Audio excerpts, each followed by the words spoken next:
من هذا الزبد اللي من المزرعة راح نسوي دهن حر أو السمن البلدي. خليكم وياي راح أعرض لكم الطريقة.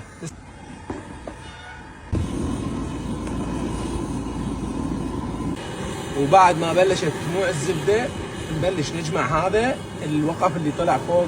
هذا مو دهن، هذا اللبن اللي بالزبد.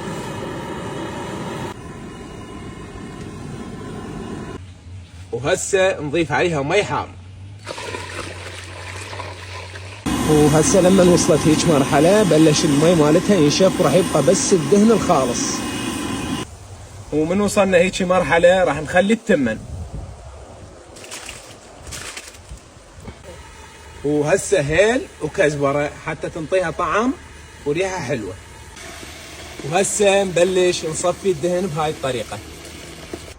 وهسه بهذا الشكل صارت دهن حر من دون أي مواد حافظة ولا مواد صناعية. وهسه ورا ما خلصناها نبلش مرحلة التعبئة.